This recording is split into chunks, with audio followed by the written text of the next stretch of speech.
সবাই তো নতুন বছর পালন করতে ব্যস্ত। সবাই ২০২৫ সালকে স্বাগতম জানাইতেছে, কিন্তু কেউই একবার ভেবে দেখলো না যে তার জীবন থেকে একটি বছর চলে গেছে বা সে মৃত্যুর দিকে এক বছর এগিয়ে গেছে।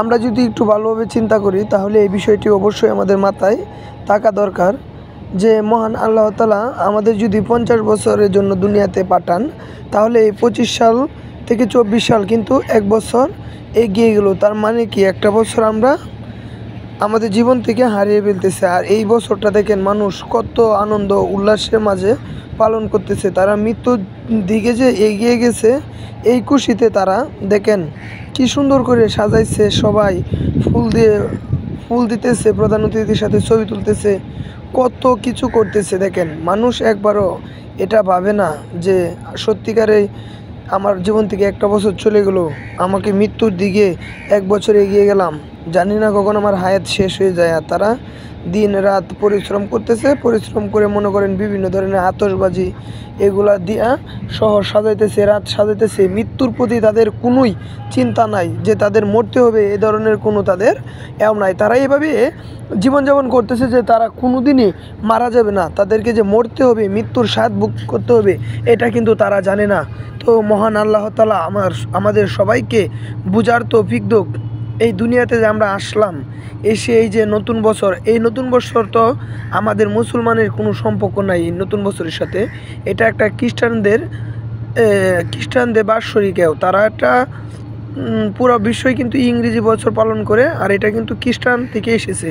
তো কেন আমরা মুসলমানরা এত জাঁকজমাটভাবে, এত ফুলের তোড়া দিয়ে, প্রধান অতিথি এনে বিভিন্ন জায়গা সাজিয়ে আমরাও করব? কি আছে? আর মনে করেন নতুন বছর পালন করলেই কি আপনার পুরান বছরের দুঃখ কষ্ট এগুলো কি ভুলে যাবে? কখনোই না। নতুন বছর মানে ক্যালেন্ডারটা শুধু পরিবর্তন হবে। নতুন বছর মানে আপনার এই না যে আপনার ভাগ্য পরিবর্তন করবে। নতুন বছর কখনোই আপনার ভাগ্য পরিবর্তন করতে পারে না। আপনার ভাগ্য তো পরিবর্তন করবে মহান আল্লাহ তাআলা, যিনি এই দুনিয়াতে আপনাকে পাঠিয়েছেন। আর তিনি যদি আপনার ভাগ্যকে পরিবর্তন করে, তাহলে কিন্তু কোনো নতুন বছর পুরান বছর লাগবে না, কোনো রাত বা কোনো দিন লাগবে না। যে কোনো সময় মহান আল্লাহ তাআলা আপনার আমার সকলেরই ভাগ্য পরিবর্তন করতে পারে। তো আমরা ইহুদি খ্রিস্টানদের জিনিস নিয়ে কেন এত বাড়াবাড়ি করব? তো মহান আল্লাহ তাআলা আমাদের সকলকে বোঝার তৌফিক দিক, এবং এই নতুন বছর নিয়ে বিভিন্ন যে অশ্লীল কাজগুলো করতেছে, মহান আল্লাহ তাআলা এগুলো থেকে আমাদেরকে হেফাজত করুক।